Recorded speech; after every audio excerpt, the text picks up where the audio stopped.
Salut tout le monde et joyeuse année! Aujourd'hui, on est officiellement la première journée de l'année 2017 et là, je vous souhaite d'avoir une année qui va être remplie de bonheur, de joie, de santé, principalement parce que c'est super important. Pour commencer avec les défis d'aujourd'hui, ça se trouve être le défi numéro 7. Donc, vous devez comprendre qu'il y a 6 autres défis avant ça et les liens pour accéder aux défis vont être dans la barre d'informations en bas. Pour le défi d'aujourd'hui, j'ai pensé faire quelque chose qui va être un peu relié à justement la petite période dans le temps des fêtes où on est moins à l'affût, on est moins dans nos habitudes alimentaires qui sont les meilleurs. Donc souvent on a tendance à déjeuner plus tard parce qu'on se lève plus tard. Des fois on skip le déjeuner, donc on saute le déjeuner complètement. Donc là je voulais justement faire une vidéo pour vous démontrer l'importance de déjeuner, mais l'importance aussi pas nécessairement de déjeuner au moment où on va mettre le pied en dehors de notre lit. Donc les études ont prouvé que oui, c'est important de déjeuner, donc qui se trouve être le repas, le premier de la journée, qui va nous donner le petit boost de glucides pour pouvoir remplir nos réserves de glucose, donc qui se trouve être des réserves de sucre dans notre sang qui sont utilisées pour venir nourrir les cellules de notre cerveau, pour venir remplir nos muscles, pour donner de l'énergie justement pour les faire fonctionner. Donc après l'état de jeûne, donc l'état qui se trouve être la période de la nuit où on ne mange pas, on a vidé nos réserves justement de glucose et là tranquillement le matin souvent on doit avoir faim éventuellement pour pouvoir justement remplir nos réserves pour être actif, pour être alerte, pour être plus performant à l'école. Donc, c'est ça le déjeuner, ça se trouve être un repas qui est quand même important, mais c'est pas nécessairement important de le manger à la minute où on va se lever, parce que certaines personnes vont encore avoir un petit peu justement de glucose dans leur réserve le matin et ils vont être capables de toffer un petit peu plus longtemps dans la matinée avant d'avoir faim. Par contre, dès que vous avez faim, c'est super important d'avoir un repas qui va être balancé à portée de main. Donc, un repas qui va contenir un minimum de 3 groupes alimentaires sur les 4 groupes alimentaires qui existent. Juste pour faire un rappel des différents groupes, il y a le groupe des produits laitiers, le groupe des viandes et substituts, le groupe des fruits et légumes qui est vraiment super important et le groupe des produits céréaliers. Donc, dans votre déjeuner, il devrait avoir au moins une quantité suffisante de fibres. Donc, les fibres alimentaires ont vraiment un gros rôle au niveau de la gestion de la glycémie. C'est super important aussi. Ils ont des rôles au niveau de la pression artérielle, la santé cardiaque, la santé intestinale. Donc, c'est super important. Il faut aussi inclure des protéines. Ça se trouve avec un nutriment qu'on néglige vraiment souvent au déjeuner. Les gens ont tendance à manger un bol de céréales avec un petit peu de lait qu'on ne boit pas finalement à la fin parce que c'est pas tout le temps super bon de boire du lait avec des vieilles céréales. Ils vont manger des toasts avec de la confiture. Ça, c'est tous des glucides, mais il n'y a pas de protéines là-dedans. Donc, c'est super important d'inclure des protéines au déjeuner. Et souvent, les déjeuners qu'on mange plus rapidement, on n'a pas nécessairement le temps de se faire des œufs, des choses comme ça. Donc, je vais vous donner des trucs pour inclure plus de protéines dans votre déjeuner. Ensuite, l'autre nutriment qui est super important, ça se trouve à être les glucides complexes, dont justement le pain, pâtes, patates, mais grains entiers.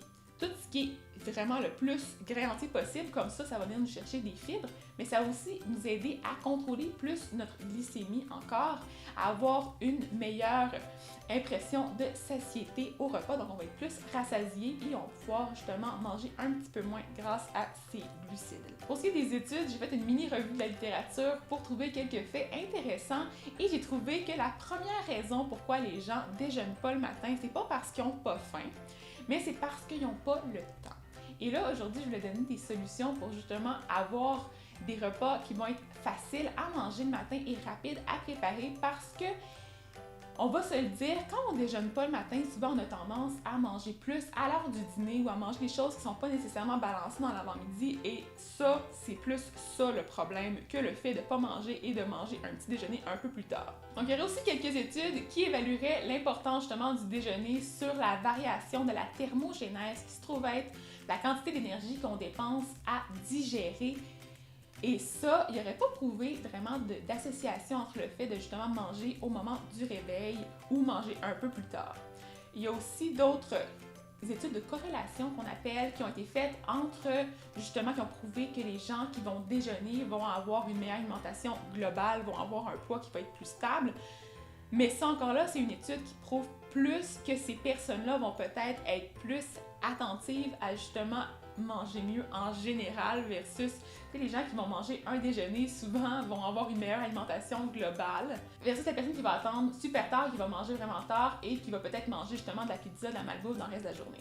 Donc ça, c'est quand même des études qui sont pas super fiables. Donc ce que je vous dis vraiment là, c'est d'aller vers le déjeuner qui va subvenir à vos besoins. Si vous avez faim, vous pouvez manger, mais vraiment manger quelque chose qui va être complet, le plus balancé possible. C'est ça qui est le plus important. De pas aller manger quelque chose de super, justement une galette à l'avoine super grasse que vous allez prendre dans un petit café. Donc ça, c'est pas super bon. Donc pour ce qui est des idées déjeuner rapides, moi j'aime bien me faire des déjeuners à l'avance la fin de semaine et les congeler ou les mettre au frigo pour la semaine. Ce que j'aime faire le plus, ça se trouve être les petites crêpes. Donc j'ai une version crêpes aux carottes qui était sur mon blog déjà, que j'ai mis il y a un petit bout de ça. J'ai aussi une version crêpe double chocolat mocha avec du psyllium qui se trouve être entier, donc isolé, une fibre soluble qui va être super bonne pour justement nous rassasier comme il faut. Et cette recette-là est vraiment formidable. Vous pouvez faire des plus petites crêpes et les mettre dans le toaster quand vous avez besoin des crêpes le matin et les utiliser comme si c'était du pain.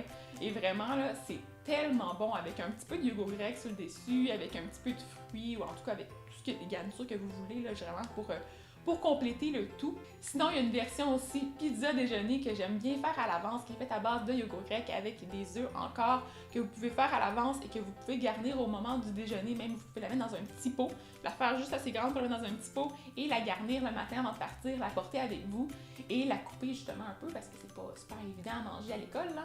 Mais vraiment, c'est super bon. Vous pouvez changer les garnitures en fonction de vos goûts à vous et vraiment, c'est super adaptable. Sinon, un repas quand même vraiment rapide à faire, ça se trouve être le gruau. Par contre, les gruaux, les gens trouvent ça un peu plat et souvent, on a tendance à oublier d'ajouter plus de protéines dans nos gruaux parce que, bon, l'ingrédient principal du gruau, ça se trouve être l'avoine. Et l'avoine, oui, c'est un glucide complexe, oui, c'est rempli de fibres, mais il manque la partie protéines. Et pour ajouter les protéines, ce que j'aime bien faire, c'est soit ajouter du blanc d'œuf à la fin de la cuisson, donc quand le gruau est bien cuit, j'ajoute un petit peu de blanc d'œuf, ou ajouter carrément un œuf complet dans mon gruau. Des fois aussi, j'ajoute du tofu soyeux qui va être réduit en purée, donc vraiment là, vous pouvez ajouter des protéines justement pour venir compléter tout ça. Et finalement, on complète avec des garnitures, avec des noix, avec des beurres de noix, avec des grains entiers par-dessus ça, et c'est super bon. Ensuite, une autre chose que j'aime bien faire, ça se trouve être une crêpe au sarrasin qui est faite à base de blanc d'œuf. Donc, c'est du blanc d'œuf, de la farine de sarrasin, un petit peu de poudre à pâte, un petit peu de sucre si vous voulez. Vous pouvez mettre des bananes là-dedans pour justement sucrer un petit peu puis réduire la quantité de sucre ajouté.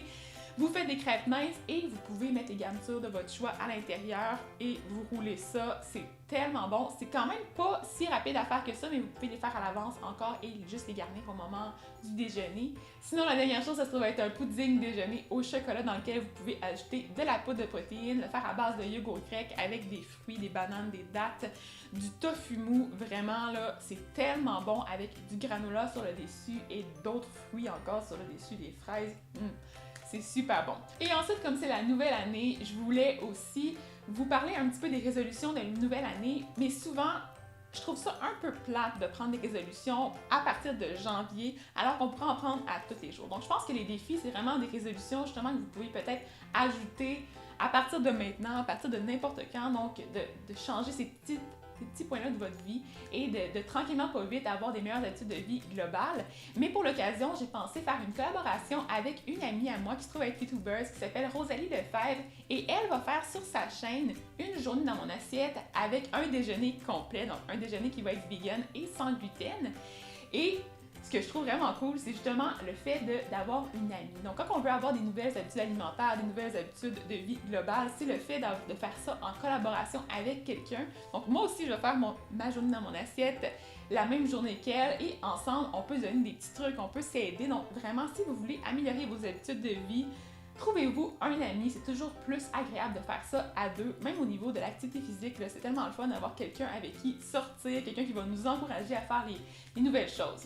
Donc, je vous souhaite vraiment encore là de passer une super belle année 2017 et on va se revoir bientôt pour une journée dans mon assiette, donc ça va être en ligne mercredi prochain. Et ensuite, on va avoir encore le défi numéro 8 qui s'en vient bientôt. Donc, bonne semaine! Bye bye!